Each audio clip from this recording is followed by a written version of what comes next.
ప్రేక్షకులందరికీ నమస్కారం.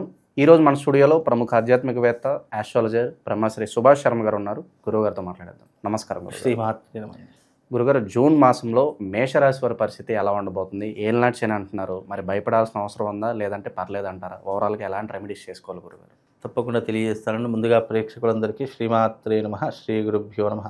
నమో దేవ్యై మహాదేవ్యై శివాయై సతతం నమః.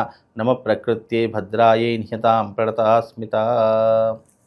మేషరాశి వారు, ఈ రాశిలో పుట్టినటువంటి జాతకులు మంచి యోగ పరులని చెప్పుకోవచ్చు, మంచి సద్భావం కలిగినటువంటి వ్యక్తులని చెప్పుకోవచ్చు. మేషరాశిలో ఎవరైతే పుట్టుతారో వాళ్ళ పుట్టుకతోనే మహర్జాతకులను కూడా చెప్పుకోవచ్చు. ఎందుకంటే ఏదైనా కూడా కాలక్రమంలో ప్రతి మనిషి కష్టసుఖాలు లాభ నష్టాలు అనుభవించవలసింది, అది జీవితంలో ఒక భాగం తప్ప. మేషరాశిలో పుట్టినటువంటి జాతకులు మంచి స్వభావం కలిగినటువంటి వ్యక్తులని చెప్పుకోవచ్చు, మంచి నైపుణ్యం కలిగినటువంటి వ్యక్తులని చెప్పుకోవచ్చు, జీవితం పట్ల మంచి శ్రద్ధ కలిగినటువంటి వ్యక్తులు, మంచి ఏదైనా విషయం పట్ల అవగాహన ఉన్నటువంటి వ్యక్తులు మేషరాశి వారు ఒకరని చెప్పుకోవచ్చు. వీళ్ళకు కొండల్లాంటి ప్రదేశాలు, గుట్టలు, లోయలు ఇలాంటి ప్రదేశాలు అంటే చాలా ఇష్టం ఉంటుంది. వీళ్ళకి ఎక్కువగా విహారయాత్ర చేయాలి, మనం చక్కగా వరల్డ్ అంతా తిరిగి రావాలి, మంచి ప్రయాణాలు చేయాలి అని ఆలోచన కలిగినటువంటి వారిలో ఈ మేషరాశి వారు ఒకరు అని చెప్పుకోవచ్చు. వీళ్ళకు పెద్దవాళ్ళ యొక్క సహాయ సహకారాలతో మంచి విద్యాభ్యాసం కూడా వీళ్ళ జీవితంలో మంచి ఏర్పడేటటువంటి అవకాశం ఏర్పడుతూ ఉంటుంది. రాబోయేటటువంటి రోజుల్లో కూడా మంచి సత్ఫలితాలు ఏర్పడుతూ ఉంటాయి. వీళ్ళకు ఏంటి అని అంటే కనుక మేషరాశి వారికి ఏలినాటి శని ప్రభావం అనేటటువంటిది ఒక్కటే ఇబ్బందికరమైనటువంటి విషయం. మిగతా విషయాల్లో అన్ని రకాలుగా బాగానే ఉంటుంది. ఈ ఏలినాటి శని ప్రభావం వల్ల కాస్త నెగిటివ్ ఇంపాక్ట్ ఎదురయ్యేటటువంటి అవకాశాలు ఉంటాయి. కనుక అలాంటి విషయాలు కాస్త జాగ్రత్తగా ఉండే ప్రయత్నం చేయాలి. ముఖ్యంగా శనికి సంబంధించినటువంటి క్రతువులు ఆరాధించడము, అలాగే శనికి సంబంధించిన శనివారం రోజున ఉపవాస దీక్ష వహించడము, వీలైనంత వరకు వీళ్ళు దైవిక ఆరాధన ఎక్కువ చేసుకోవడం, ఇలాంటివి ఎక్కువగా చేసుకోవాలి. ఎందుకంటే జాతకంలో శని బాగా లేకపోతే గనక ఎన్నో రకాలైనటువంటి కష్ట నష్టాలను మనకు జీవితంలో అనుభవించేలా చేస్తుంటారు. ఎందుకంటే శని కర్మకారకుడు. మనం చేసినటువంటి కర్మ ఫలితాన్ని 7.5 సంవత్సరాల పాటు అనుభవించేలా చేసేటటువంటి వాడు ఈ యొక్క శని భగవానుడు. కనుక శని భగవానుడి యొక్క ప్రవర్తన ఎలా ఉంటుందంటే, నువ్వు చేసిన తప్పులన్నిటికీ కూడా ఒక శిక్షను అనుభవించేలా రాసుకుంటూ ఉంటాడు. నువ్వు ఏ తప్పు చేసావు, దానికి ఎప్పుడు ఎంతకాలం శిక్ష అనుభవించాలి. ఇప్పుడు ఒక హత్య చేసిన వాడికి ఒక 14 సంవత్సరాలు జైలు శిక్ష అంటాం. ఒక దొంగతనం చేసిన వాడికి 1 సంవత్సరం 2 సంవత్సరాలు జైలు శిక్ష అంటూ ఉంటాం. అంటే ఒక తప్పుకి ఎంత శిక్ష అనుభవించేలా చేయాలి అని నిర్ణయించేటటువంటి వాటిలో శని భగవానుడు ఒకడు. కనుక నీ జీవిత కాలంలో నువ్వు గత జన్మలో కానీ ఈ జన్మలో కానీ ఏవైతే తప్పులు చేసావో నువ్వు దానికి ఎంతకాలం పాటు శిక్ష అనుభవించాలి, ఏ తప్పు చేసావో దానికి ఎంతకాలం శిక్ష వేయాలి అని ఆలోచించేటటువంటి వాటిలో శని భగవానుడు ఒకడు. అందుకే ఇప్పుడు ఉన్నటువంటి ఈ మేషరాశి వారికి కోర్టు కేసులు, పోలీస్ స్టేషన్ వ్యవహారాలు, చిక్కులు, చికాకులు, ఇబ్బందులు, లేనిపోని దొంగతనాల కేసులో ఇరుక్కోవడము, దొంగతనాలు చేయడము, చెడుదారిన వెళ్ళిపోవడం, మద్యము, జూదము, అమ్మాయిలు ఇలాంటి వ్యసనాలు అలవాటు కావడం, బెట్టింగులు, అలాగే వేరే ఇతరితర వ్యవహారాలు అలవాటు కావడం, ఇలాంటివన్నీ కూడా ఈ ఏలినాటి శని ప్రభావంలోనే వెళ్ళిపోతూ ఉంటాయి. ఒక మనిషి చెడ్డవాడు కావడానికి కానీ మంచివాడు కావడానికి కానీ కొన్ని గ్రహాల యొక్క స్థానాలను బట్టి మనిషి చెడ్డతనానికి కారణం ఏంటి, మంచితనానికి కారణం ఏంటి అని చెప్పేసి అంచనా వేసి చెప్పుకున్నాం. అందులో మేషరాశి వారు ఒకరని చెప్పుకోవచ్చు. మేషరాశి వారికి శని కాస్త గడ్డు కాలం కాబట్టి కాస్త జాగ్రత్తగా ఉండే ప్రయత్నం చేసుకోవాలి. గురువు కూడా 3వ స్థానంలోకి మారడం జరిగింది కాబట్టి ఈ మాసం నుంచి వాళ్ళకి ఎన్ని కష్టాలు ఇబ్బందులు మొదలయ్యేటటువంటి అవకాశాలు ఉంటాయి. ఎన్ని కష్టాలున్నా కానీ మేషరాశి వారి గొప్పతనం ఏంటి అంటే, ఎన్ని కష్టాలున్నా ఎదుర్కొనేటటువంటి గొప్ప నైపుణ్యం కలిగినటువంటి వారు మేషరాశి వారు అని చెప్పుకోవచ్చు. ఎందుకంటే మేషరాశి వారిలో ఉన్నటువంటి గొప్పతనం ఏంటంటే, ఎన్ని కష్టాలున్నా ఎన్ని ఇబ్బందులున్నా ఓర్చుకొని వాటిని అధిగమించేటటువంటి శక్తి సామర్థ్యాలు కలిగినటువంటి వాటిలో మేషరాశి వారు ఒకరు. కనుక మేషరాశి వారు భయపడాల్సిన పని లేదు.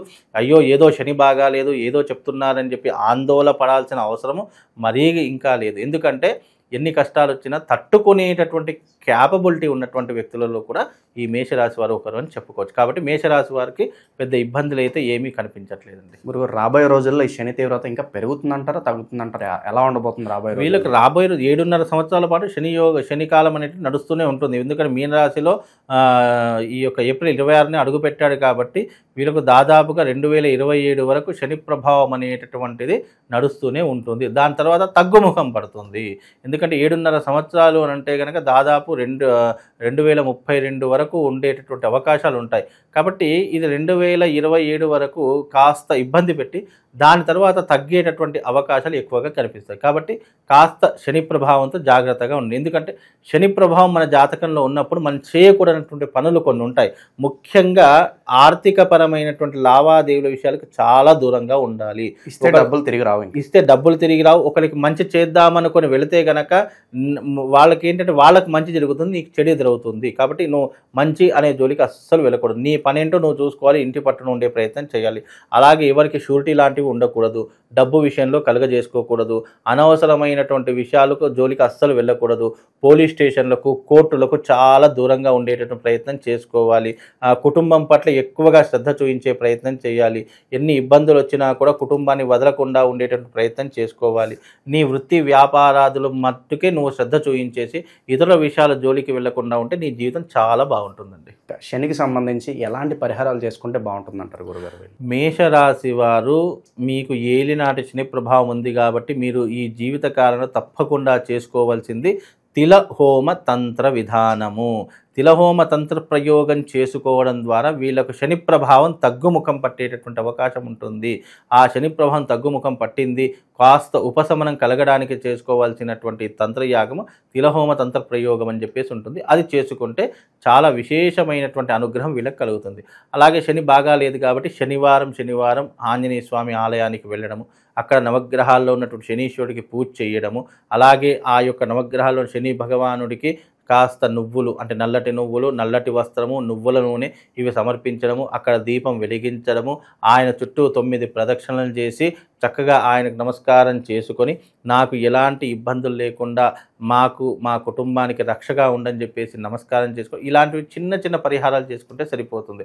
ఇక శని ప్రభావం తీవ్రంగా ఉందండి, నా జీవితంలో ఈ సమస్యతో చాలా బాధపడుతున్నాను అని అనుకునే వాళ్లకు మాత్రం తిలహోమ ప్రయోగం తప్పనిసరిగా చేసుకోవాలి. అదేంటంటే అది శాశ్వతమైనటువంటి పరిష్కారం. ఇక దానికి మించినటువంటి పరిష్కారము ఏది లేదు శనికి సంబంధించినటువంటి విషయాలు. కాబట్టి ఈ తిలతంత్ర ప్రయోగం చేసుకుంటే కాస్త ఉపశమనం కలిగేటటువంటి అవకాశాలు ఈ మేషరాశి వారి యొక్క జాతకంలో కనిపిస్తాయి. గురుగారు, చాలా తక్కువ మందికి తెలిసిన ఒక పవర్ఫుల్ టెంపుల్ ఏదన్నా చెప్తారా శనికి సంబంధించి? అక్కడికి వెళ్తే కాస్త మంచి అందరికీ తెలిసినటువంటిది శని సింగ్నాపూర్. షిరిడి వెళ్ళేటప్పుడు శని సింగ్నాపూర్ ఉంటుంది, అక్కడికి వెళ్ళి స్వామివారి దగ్గర కాస్త అయితే అక్కడికి వెళితే 9 రోజులు నిద్ర చేయాలట. నిద్ర చేసి అక్కడ శని భగవాను ప్రతిరోజు ఉదయము 6 గంటల నుంచి 7 గంటల మధ్యకాలంలో శని సింగ్నాపూర్లో శనీశ్వరుడికి ఆ యొక్క తైలాభిషేకం చేయడం ద్వారా నీకున్నటువంటి ఏలినాటి శని ప్రభావం పూర్తిగా తొలగిపోతుంది అని శాస్త్రంలో చెప్పబడినటువంటి విషయం. అందుకే శని సింగ్నాపూర్లో ఇప్పటికీ కూడా ఇంటికి తాళాలు ఉండవు, ఇప్పటికీ కూడా కొన్ని వాటికి తాళాలు వేయరట. ఎందుకంటే అక్కడికి వెళ్తే ఏ వస్తువు కూడా తీసుకురావద్దట. ఎందుకంటే అక్కడ నుంచి ఏ వస్తువు తీసుకొచ్చినా అది శనితో సంబంధించినటువంటిది ఉంటుంది కాబట్టి అలాంటి వస్తువులు ఏవి తీసుకురావద్దు అని చెప్పి శాస్త్రవచనం. కనుక అక్కడికి వెళ్ళి 9 రోజులు నిద్ర చేసి అలాగే ఏదైతే కట్టుబట్టలతో వచ్చామో అలాగే అక్కడికి ఇంటికి వెళితే కనుక వాళ్ళకి అదృష్టం కలుగుతుంది. శని భగవాను వాళ్ళని వదిలిపెట్టి వెళ్ళిపోతాడని శాస్త్రీయం. కాబట్టి శని సింగ్నాపూర్కు వెళ్తే చాలా మంచి జరుగుతుందండి. ఓవరాల్గా జూన్ మాసంలో మేషరాశి వారికి ఎలాంటి ఫలితాలు అనుభవతున్నాయో చాలా బాగా వివరించారు గురుగారు. ధన్యవాదాలు. శ్రీమాన్.